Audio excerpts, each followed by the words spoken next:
नमस्कार, मेरा नाम है लवी चौधरी और आप देख रहे हैं फिल्मी बीट। तो बात करते हैं कंगना रनौत के रियलिटी शो लॉकअप की। कंगना रनौत के कंट्रोवर्शियल शो में कंटेस्टेंट्स अपने अपने सीक्रेट्स रिवील करते हुए नजर आते हैं। कभी एविक्शन से बचने के लिए तो कभी खुद ही बातों बातों में अपने सीक्रेट्स बता देते हैं। ऐसे में कभी कभी अपने सीक्रेट्स बाकी कंटेस्टेंट्स को बताना थोड़ा महंगा भी पड़ जाता है। जैसे हाल ही में लॉकअप में मंदाना करीमी को अपने परिवार और उनके एक्स ससुराल से जुड़ी बातें इनमेट्स को बताना महंगा पड़ गया। जी हाँ दोस्तों, दरअसल अब झगड़े में लोग वही बातें उछाल रहे हैं जिन पर मंदाना भड़क रही हैं। आपको बता दें कि लॉकअप में मंदाना करीमी की इनमेट्स से नहीं बन रही। शो में पायल रोहतगी और आजमा के साथ उनके झगड़े सुर्खियां बटोर रहे हैं। शो में गाली गलौच भी चल रहा है और एक दूसरे पर कीचड़ उछालने में कैदी कोई कसर नहीं छोड़ रहे। ऐसे में मंदाना और आजमा के बीच फिर से झगड़ा हुआ। बात बढ़ते बढ़ते इस हद तक पहुंच गई कि आजमा ने मंदाना का एक ऐसा सीक्रेट बताया जो मंदाना के लिए काफी इमोशनल पॉइंट है। दरअसल शो में मंदाना ने अपने फैमिली इश्यूज के बारे में चर्चा की थी, जिसमें उन्होंने कहा था कि उनकी माँ ने 6 साल तक उनसे बात नहीं की थी। अभी बात आजमा बार बार झगड़े में लेकर आती हैं। झगड़े में आजमा इस बात को लेकर बोली कि तुमने अपने मॉम डैड को छोड़ दिया था। आपको बता दें कि कंगना रनौत के लॉकअप में कैदियों के बीच जमकर झगड़े होते हैं।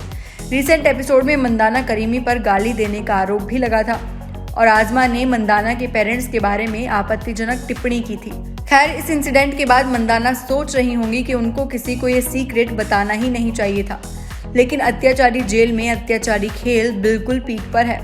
आजमा ने कहा कि मंदाना पारसी भाषा में अपने पिता को गालियां दे रही थी।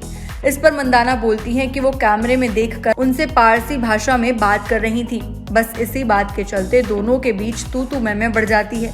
आजमा बोलती हैं कि मंदाना अपने ही परिवार के बारे में बुरा भला बोलती रहती हैं। इसके बाद आजमा रुकती ही नहीं और सबके सामने मंदाना की कही हुई वो बातें बताती हैं जो मंदाना ने अपने बारे में किसी ऑन गोइंग डिस्कशन में बताई होंगी।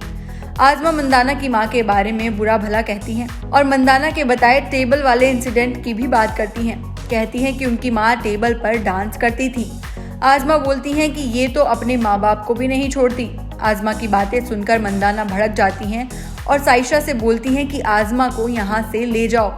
अब भाई शो में हाई वोल्टेज ड्रामा देखने को मिलता है और शो के कंटेस्टेंट्स एक दूसरे पर भड़कते हुए नजर आते हैं। वो आपस में शेयर किए गए सीक्रेट्स को लड़ाई के वक्त यूज करते हैं, जो सीक्रेट्स दर्शकों के बीच जमकर वायरल भी होते हैं। लेकिन लॉकअप में खेल खेलते हुए कंटेस्टेंट्स अपनी सारी हदों को भूल जाते हैं और वो एक दूसरे के इंटीमेट सीक्रेट्स भी सबके सामने कह देते हैं। अब ये बात कहाँ तक सही है और कहाँ तक गलत, ये तो उनको ही पता होगा, क्योंकि वो अपने सीक्रेट्स बताने से पहले सोचते भी नहीं हैं। हालांकि कंगना ने कई बार कहा है कि वो अपनी तरफ से अपना कोई सीक्रेट ना बताएं जब तक उनसे पूछा ना जाए, क्योंकि उनके ये सीक्रेट उनको एविक्शन से बचाने के लिए भी मदद कर सकते हैं। आपको क्या लगता है कि कंटेस्टेंट्स का एक दूसरे के सीक्रेट्स को रिवील करना ठीक है या गलत? हमें कमेंट करके जरूर बताइए। साथ ही बॉलीवुड और टीवी की तमाम अपडेट्स को जानने के लिए देखते रहिए फिल्मी बीट।